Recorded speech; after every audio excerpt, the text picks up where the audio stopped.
Hey team, gather around. It's time for an inspirational halftime speech. Let's get you motivated. Let's get you energized for the second half of the day. So, I've got a topic here. We've got 5 lessons that I've learned from last night's improv rehearsal or improv practice, and how they can help with creativity for lots of things, anything. So it applies not only to improv, but writing, social media content, client creation, other creative things like screenwriting, playwriting, acting, so whatever. And here they are. So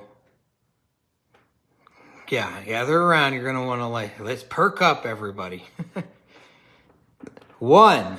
So I came into the practice happy and grateful. So, and I don't always. So the previous improv week, I didn't. Came in more like stressed and irritated about something, and I didn't shake it off as much going into the improv rehearsal, and that affects things.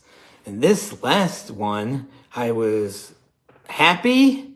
I was thinking about things I was grateful for. I was like appreciative of things that happened that day, and I brought that to the improv. So like right away, when I'm like, before we're even like, doing improv stuff, I'm like, I am hugging people, I'm cheerful, I'm smiling, I'm ready to go. And that sets the tone for the whole thing. It does. Cool. Next. 2. I attacked early. I did. I went in an improv, there's situations where any one of us could go first.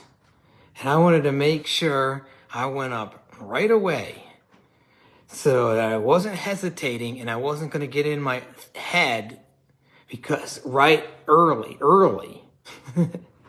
Because if I can do that early, I'll have like more confidence. And all of these things lead to more creativity. Like more imaginative, even more clever, more playful, just like being able to be spontaneous and have lots of ideas.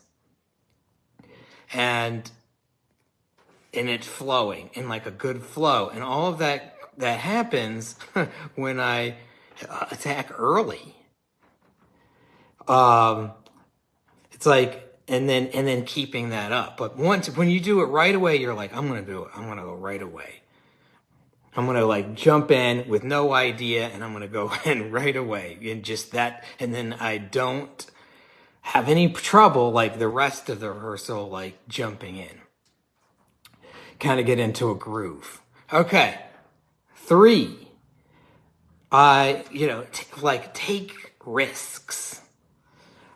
So it's one thing to go in happy, start happy, and then attack early. And then when I'm up there, when I'm in it, when I'm in the middle, keep taking risks, like often.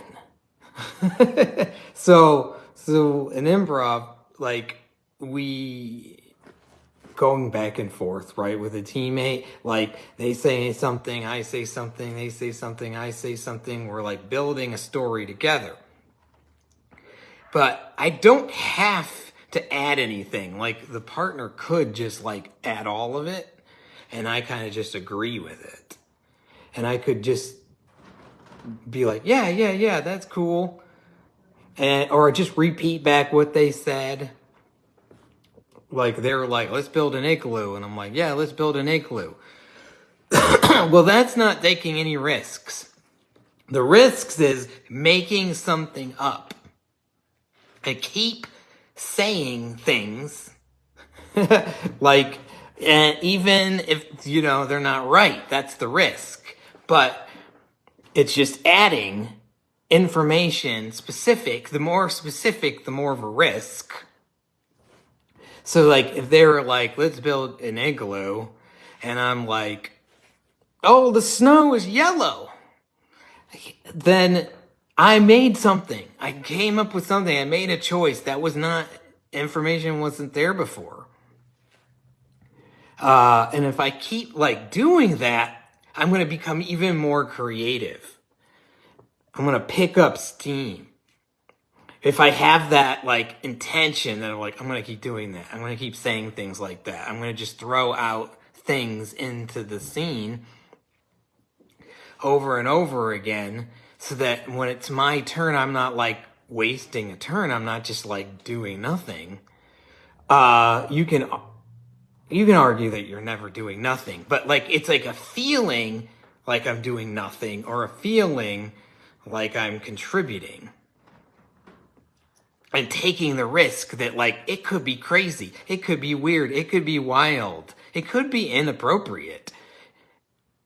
And then, like, we'll justify it. We'll make it work. And, like, having that, like, faith of, like, okay, I can, like, justify this. Hopefully it goes along in the world of what you're doing, but, like, that's the risk is, like, yeah, I'm going to go fast. So, like, if it isn't, it isn't. But I'm telling you, like, the creativity that comes after that is amazing. If I just start saying, I'm going to take a risk, I'm going to take a risk, I'm going to take another risk, it's cool. All right, the next like lesson that I got out of this was, like, how important body language is. And, like, not the body language of my characters in the scene. I mean, like, the body language of me when I'm not in a scene, when I'm, like, on the sidelines. Am I looking up? Is my head up? Is it down? Are my arms crossed?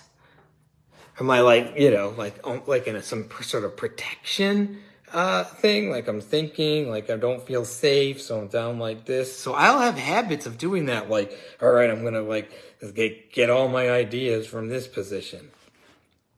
But that actually makes it, like, so I have less ideas. And if my hands are in my pockets, I have, like, less creativity. Like, they're better if they're out. Like, and it's better if I have, like, lengthened chest instead of, like, a collapsed chest. Even my head was up, but if it's just kind of collapsed, it's like that all affects the creativity. So if I'm up and out and I'm standing and my eye, it's really important where my eyes, what am I looking at? Am I looking at the floor? Or am I looking at what's going on? Am I making eye contact? This is also really good for performance when I'm up on stage. Am I, like, making eye contact with the audience? That's a good place for my eyes to be, even when I'm not performing. So I remembered that in this rehearsal, and it was making me feel more creative. It's all contributing. But then, like, you start, like, becoming aware, like, all right, I'm going to be more in this, like, ready stance. So you're also, like, paying attention. Like, you have to pay attention a lot in improv. And when you have this body language, you, like, are better. You're better at paying attention. You're better at listening. And then, like, absorbing the information so that you can, like, use it. So the next thing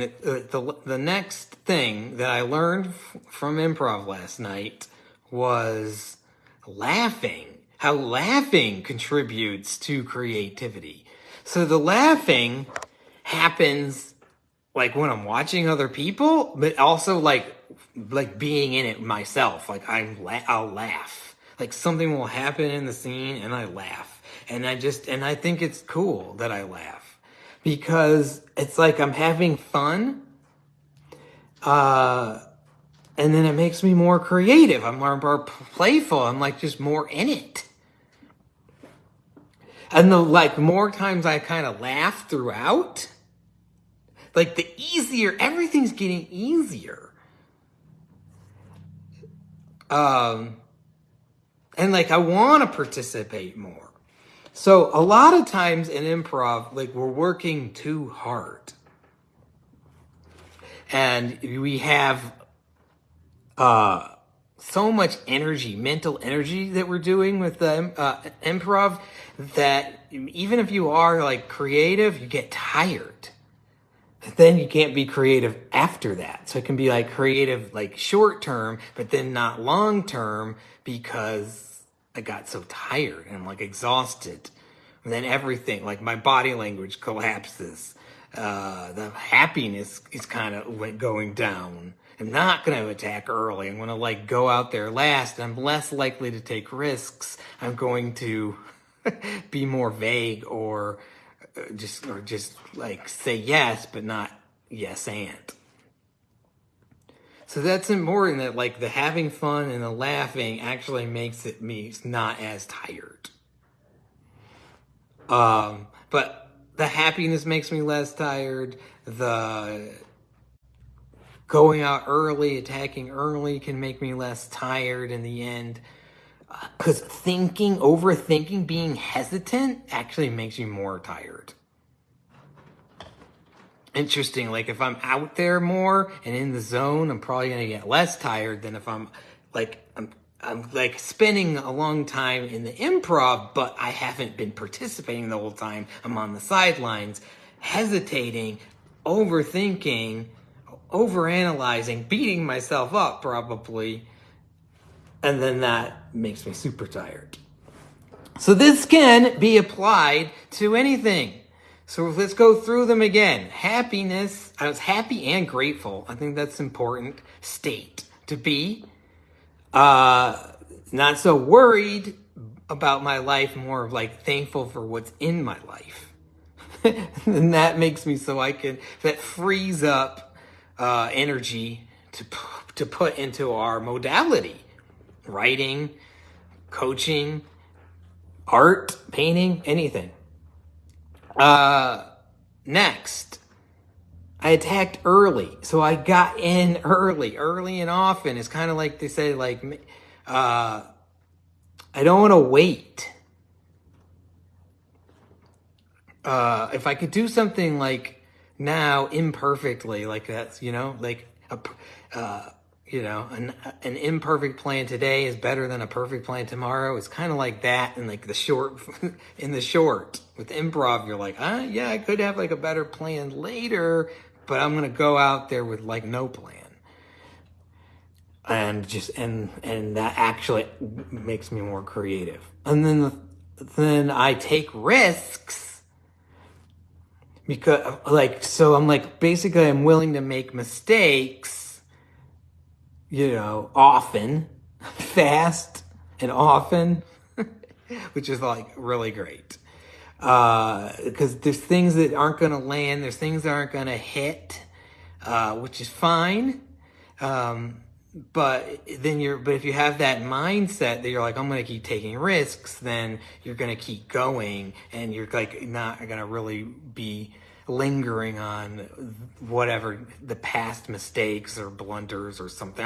That one was a bad scene, but it doesn't really matter if I'm in this risk-taking mode because I'm just going to throw out more like things in the next scene. So it's really important to remember that in the middle of creative activities. And then the next thing is the body language is like more important than you think. And yeah, I can be thinking, I'm like listening and paying attention, but and playing, and I'm like, I'm here, but it's actually making me less creative.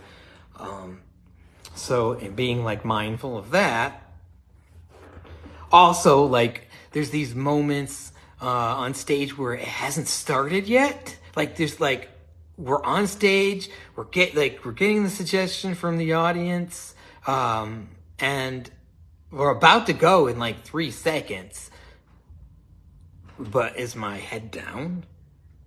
So, and now like, I'll be off to a bad start that way. And it'll be harder to catch up. And then next, laughing is really underrated. How much, like, if I was just writing my blog, like writing my social media, my Facebook scribbles, like if I'm laughing in the middle of it, it makes it all easier. And I'm more likely to do it again tomorrow because my brain associates it with pleasure. So I try to like write things that makes me laugh, but I really just like embrace the laughter if it's happening. I wasn't like trying to make myself laugh in the scenes, but I just noticed that things did make me laugh, and that was helping. So because it was fun, because I was with fun people, they were doing funny things, or I did a funny thing unintentionally. You know, I just was being my character in the moment, but then it made me laugh. And that's a good thing. And I love to laugh. Oh, here's one other part, is after it's over, I laugh. So we just finished it, and I'm like, laughing. Like, I love laughing at the end. Like, even if it like was like a mess or didn't make sense, but then laugh it off. I love that. All right, so those are the 5 lessons I learned from improv last night, and that you can apply in your life. Let me know if you do. If this helps you with your creativity, you can DM me. I am taking on clients. If you want to work with me on business, you want to make some more money, you want to get some clients, you want to have more fun in your business, you want to be more creative in it, more lighthearted, and just feel less hesitant and stuck and stressed and overwhelmed and procrastinating and in the middle of perfectionism. If you want all out of that, you can work with me. 6-month package, private coaching. It'll be like $500 to $1,000 a month, which is a steal of a deal because I've been doing this 9 years and I'm got this down to a science. So contact me, DM me if you want to do that. Otherwise, team, you're dismissed and break.